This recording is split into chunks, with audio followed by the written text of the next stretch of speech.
바꾸어서 예배가 진행이 되겠습니다. 우리 복된 성탄을 맞이한 여러분 서로 성탄 축하 인사를 한번 하겠습니다. 먼저 영어로 먼저 하겠습니다. 메리 크리스마스.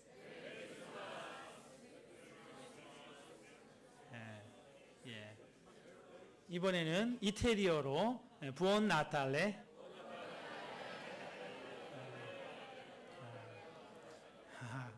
메리 크리스마스보다 부온 나탈레가 훨씬 소리가 크네요. 역시 여러분은 이태리어의 능통자들이십니다.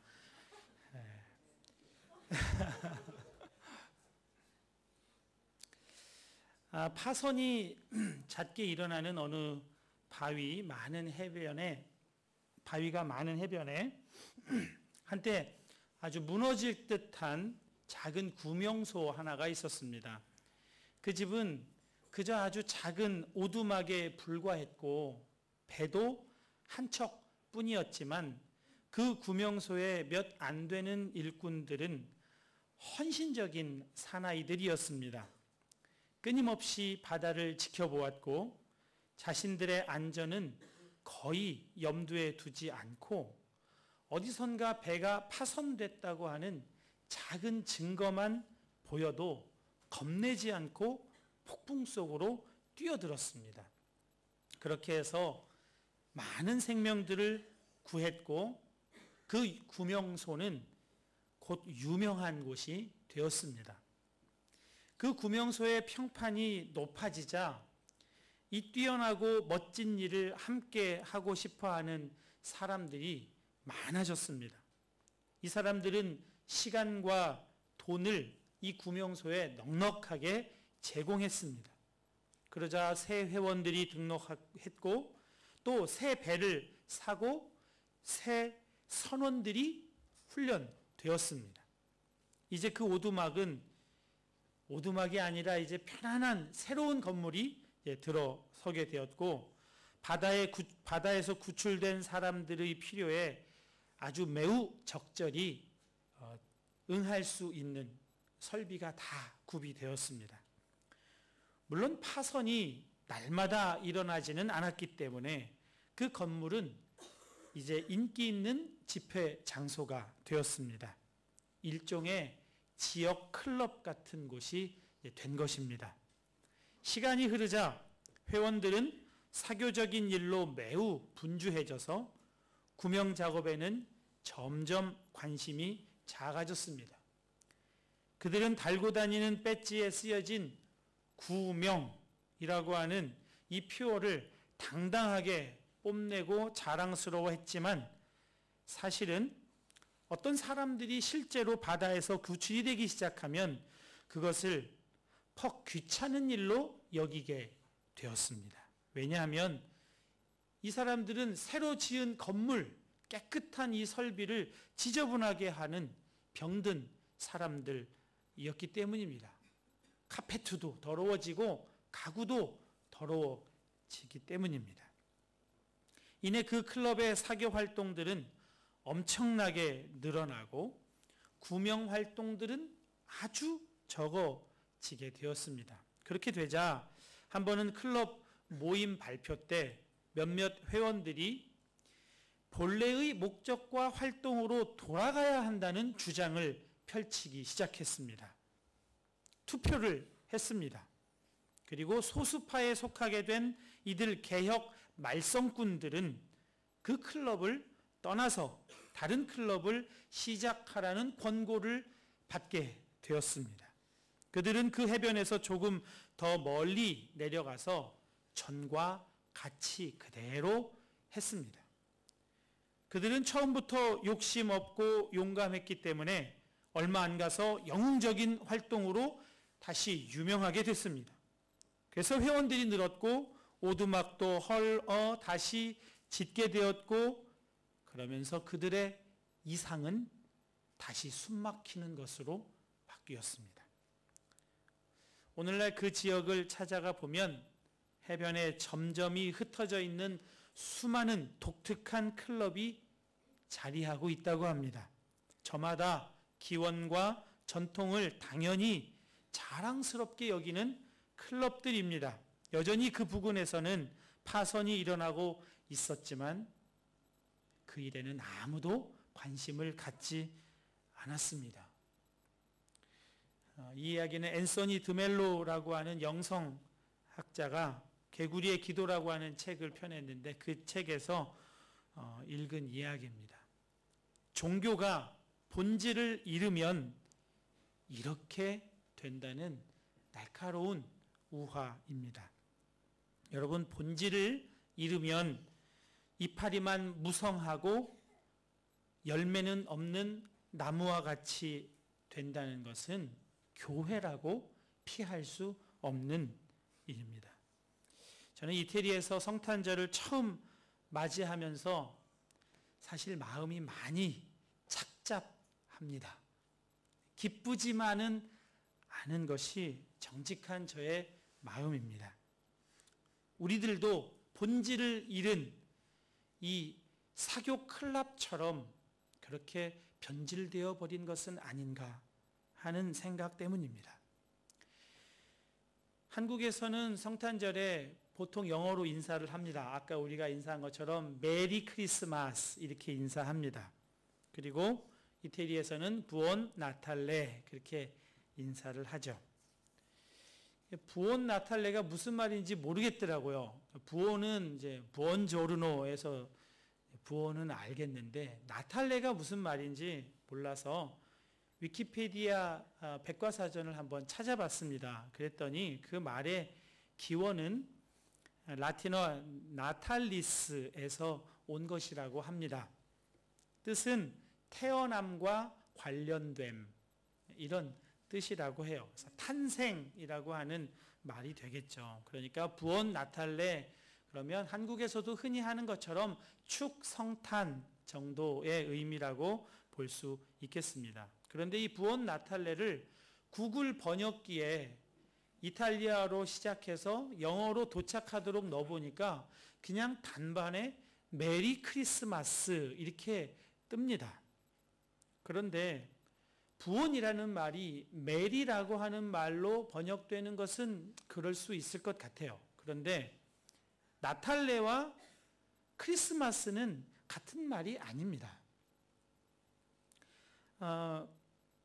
이미 각 나라의 인사말이 그렇게 되어 있으니까 그렇게 입력되어서 번역되어 나왔겠지만 본래 뜻을 한번 생각해 볼 필요가 있겠습니다.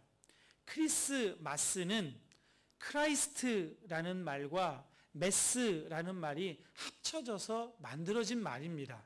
그러니까 크라이스트는 여러분들이 잘 아는 대로 예수 그리스도의 크라이스트이고 메스는 라틴어로 예배라는 말입니다. 미사 드린다라고 할 때 쓰는 말이 메스입니다. 그러니까 부온 나탈레는 축성탄이지만 메리 크리스마스는 행복하게 그리스도를 예배함. 이것이 크리스마스입니다. 간혹 카드에 엑스마스라고 쓰여져 있는 것을 보셨죠? 근데 그 X는 영어 알파벳의 X가 아닙니다. 헬라어의 크히라고 하는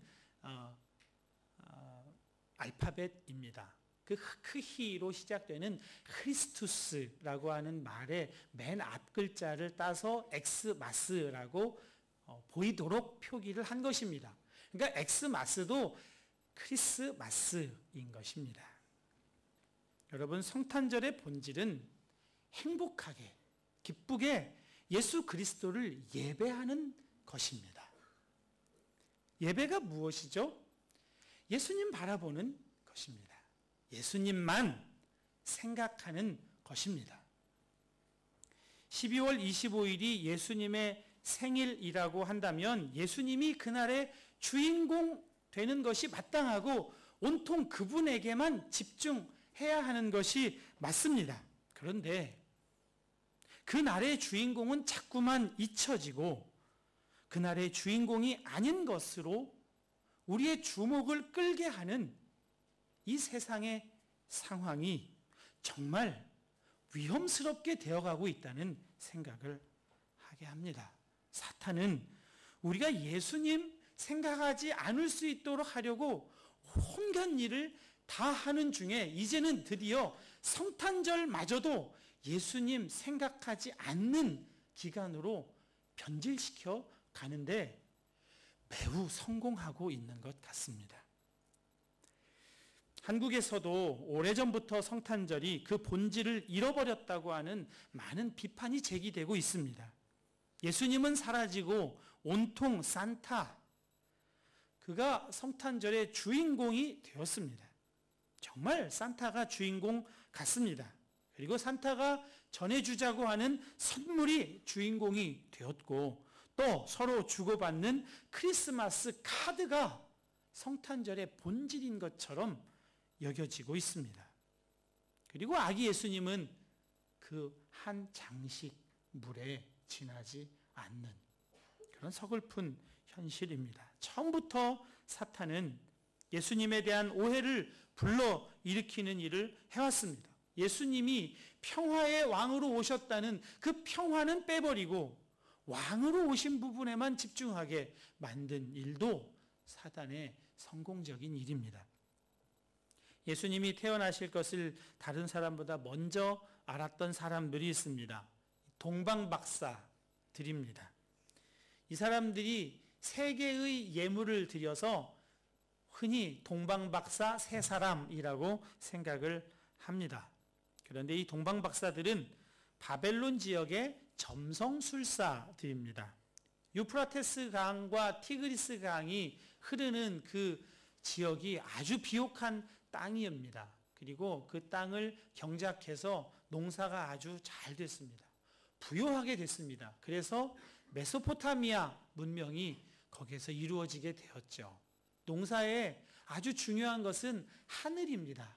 하늘이 어떻게 변하고 바뀌는가에 따라서 농사를 대비해야 하는 거죠. 그래서 하늘을 주로 바라보고 하늘의 변화를 살피는 사람들이 있었습니다.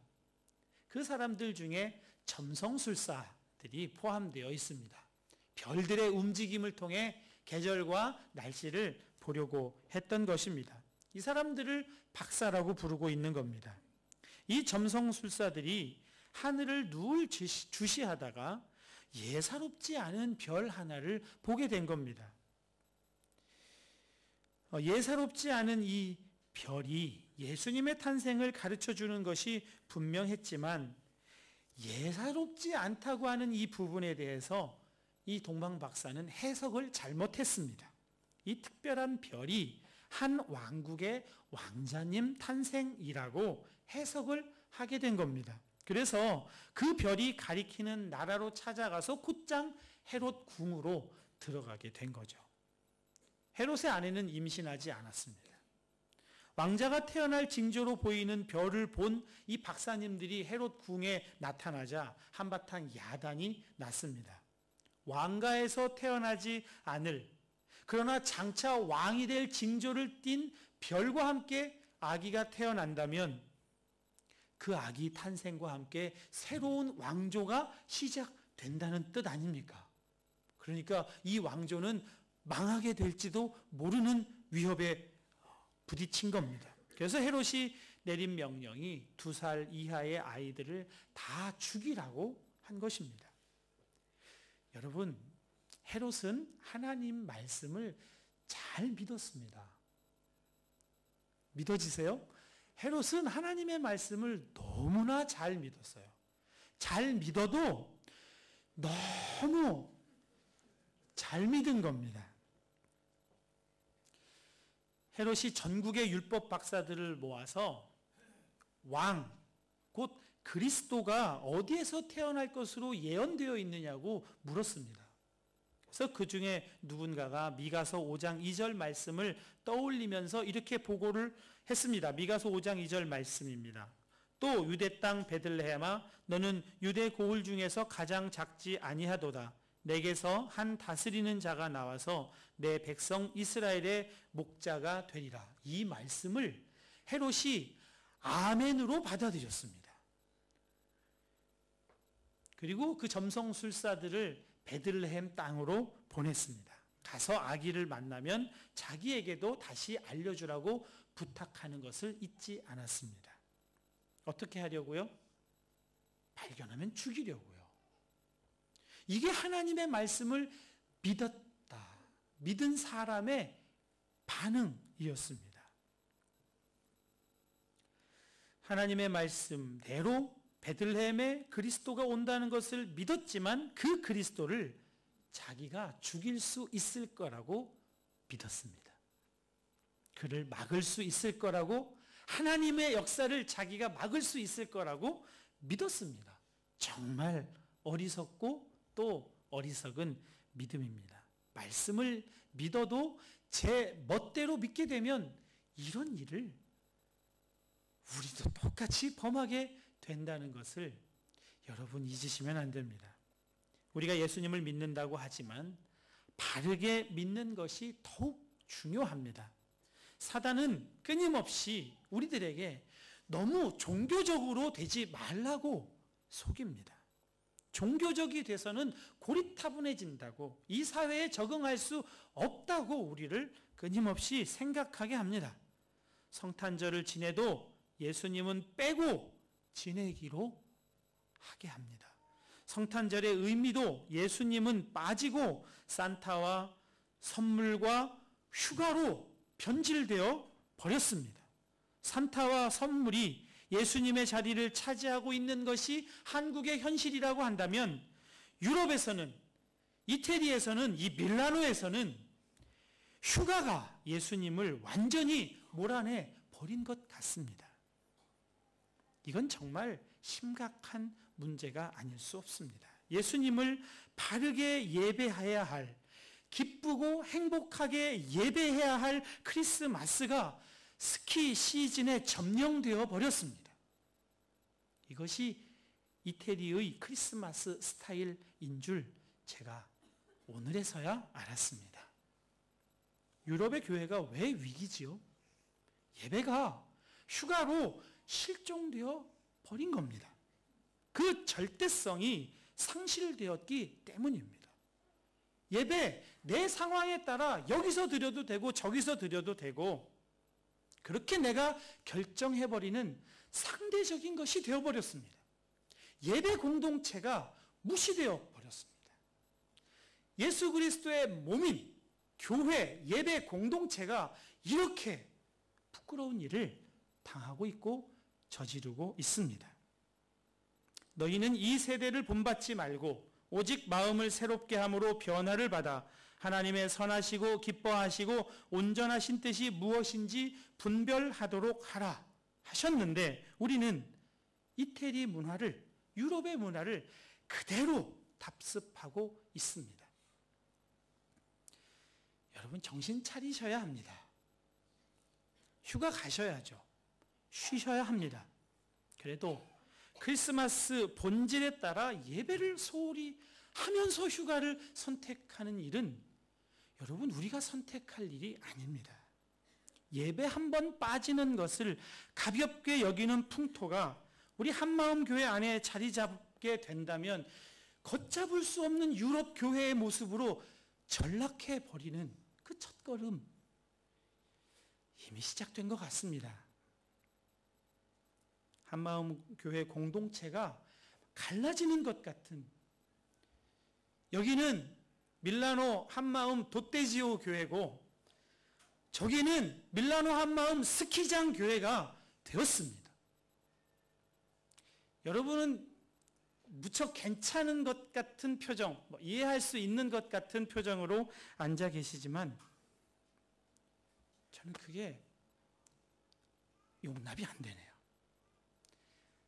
어제 그저께 설교 준비를 하면서 이거 말고 이 말씀 말고 이 설교 말고 다른 걸 준비해 보려고 너무나 애를 썼습니다.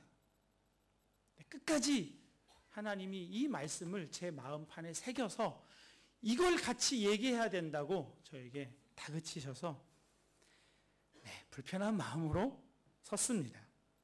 휴가 간 사람, 휴가 못 간 사람, 그것도 예수님이 태어나신 날 때문에 그날이 빌미가 되어서 교회가 이렇게 쫙 찢어질 수 있다고 하는 것은 정말 가슴 아프고 고통스러운 현실입니다.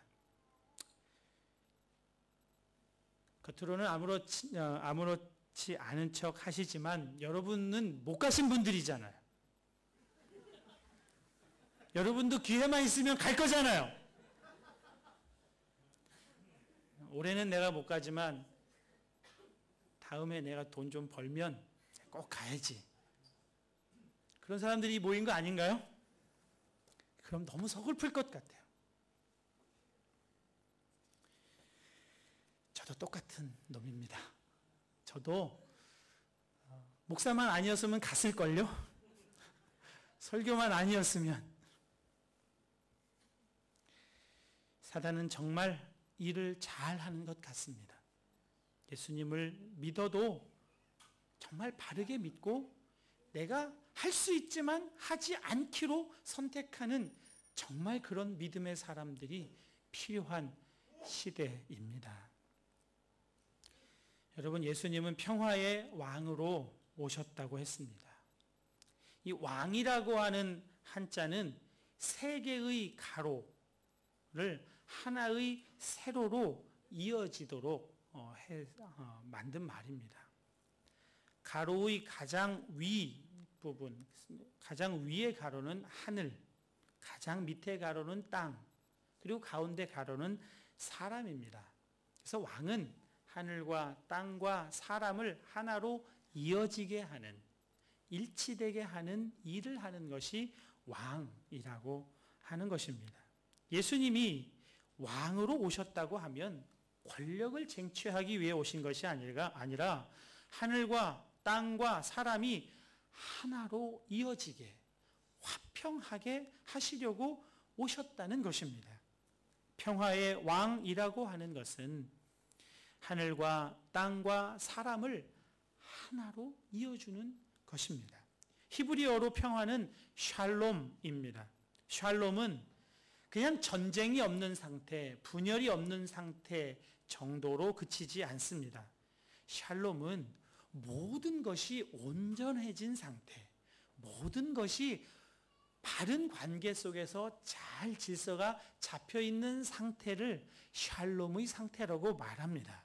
하나님과 자연과 사람 사이에 아주 바르고 조화로운 온전한 상태가 샬롬입니다. 그래서 예수님이 오셨습니다. 우리들에게 그 샬롬을 주시려고 오신 것입니다. 에베소서 2장 14절 말씀입니다. 그는 우리의 화평이신지라 둘로 하나를 만드사 원수된 것 곧 중간에 막힌 담을 자기 육체로 허시고. 예수님이 우리의 화평이 되시기 위해 이 땅에 오셨습니다. 예수님이 평화의 왕입니다. 그래서 예수님이 태어나셨을 때도 천사들이 그렇게 노래했습니다. 지극히 높은 곳에서는 하나님께 영광이요 땅에서는 하나님이 기뻐하신 사람들 중에 평화로다. 예수님이 평화의 왕이신 것이 틀림없는 사실입니다. 그 예수님이 마음에 태어난 사람은, 그래서 그 예수님이 그 마음의 방에 온전히 거하시는 사람은 평화의 사람이 되는 것입니다. 하나님과 사람과 자연 사이에 온전한 조화와 일치 속에서 살아갈 수 있는 사람이 되는 길이 예수님에게서 열리게 되었습니다. 2008년 한 6개월 정도 제가 수영을 배웠습니다. 명동에 있는 YWCA에 있는 곳인데요. 저는 수영장에서 한 25m 되는 레인을 한 번 갔다 오는 게 되게 힘들더라고요. 한 번 가서 좀 쉬지 않으면 숨이 막혀 죽을 것 같은 막 그런 힘든 일인데, 그 수영장을 한 10년 정도 다녔다는 아주머니는 이 레인을 수도 없이 계속 왔다 갔다 하시는 거예요. 끊임없이 왔다 갔다 하시는 것 같아요. 어쩌면 저렇게 쉽게 편안하게 계속 반복할 수 있을까 부러웠습니다. 자유형과 배형과 평형을 이제 배우고 드디어 저병을 이제 배웠습니다. 버터플라이잖아요. 이거 되니까 제가 저 자신을 생각할 때도 너무 멋있더라고요. 그래서 열심히 이제 연습을 하다가 선생님이 바뀌었어요. 처음에 그 기본 자세를 가르쳐 주신 선생님이 바뀌고 새로 선생님이 오셨는데 어느 날 강습을 마치고 혼자 연습하는데 전에 선생님이 계시더라고요. 그래서 제가 얼마나 잘 폼을 익혔는지 한번 봐달라고 그냥 봐달라고 말했지만 이제 자랑하고 싶어서 그렇게 한번 봐달라고 그랬습니다. 그래서 그분 앞에서 정말 멋있게 버터플라이로 이제 수영을 이제 했죠. 하고 이제 그 선생님 앞에 딱 갔습니다. 그랬더니 저는 이분이 막 감동하면서 내가 이런 사람을 이렇게 길러냈단 말이야. 이러면서 잘했다고 너무 잘했다고 칭찬해 줄 걸 기대하고 이렇게 바라봤는데 이분이 간단하게 한 말씀을 하시더라고요. 힘 많이 빼셨네요. 그리고 끝이더라고요. 힘을 많이 빼는 게 잘하는 일이더라고요. 수영할 때. 몸에 힘이 들어가는 게 문제입니다. 제가 그렇게 힘든 것은 몸에 힘이 들어가서요. 몸에 힘이 들어가면 유연하지도 않고 자연스럽게 수영하지 못하는 것이죠. 저와 10년 된 그 아주머니의 차이도 하나입니다. 몸에 힘을 빼는 것입니다. 몸에 힘이 들어가 있으면 힘은 힘대로 들고 수영은 수영대로 되지 않는 겁니다. 몸에서 힘을 빼면 힘들지 않게 수영할 수 있습니다. 힘을 빼는 것이 실력이더라고요. 여러분, 예수님을 믿는다는 것도 같습니다. 몸에서 힘을 빼는 것입니다. 내 힘을 빼야 예수님이 내 안에서 나의 힘이 되어 주실 수 있기 때문입니다. 여러분, 예수님은 왕으로 오셨지만 권력으로 평화를 유지하시는 평화유지군이 아니십니다. 예수님이 평화를 이루시는 방식은 세상과 전혀 다릅니다. 예수님이 평화를 이루는 방식은 바로 십자가입니다. 또 십자가로 이 둘을 한 몸으로 하나님과 화목하게 하려 하심이라. 원수된 것을 십자가로 소멸하시고 예수님은 자기를 부인하여 하늘 자리를 버리고 가장 힘없는 자리 마국간으로 오셨을 뿐 아니라 가장 힘없는 자리 십자가에까지 내려가셨습니다. 거기에서 평화가 시작되었고 평화가 완성되었습니다. 독일 신학자 요하네스 고스너라고 하는 분의 시가 있어서 여러분에게 소개하려고 가지고 왔습니다. 승리라고 하는 제목의 시입니다. 하나님과 그리고 그의 말씀과 교제하는 것만이 승리의 비결, 즉 모든 내적이고 외적인 힘의 원천이다. 네가 잊혀졌거나 무시당했을 때, 사람들이 너를 고의적으로 구석에 내몰 때 내가 거기서 복종하고 너의 마음속에 계신 주께 이러한 모욕과 굴욕에 대해 감사드린다면 그것이 승리이다.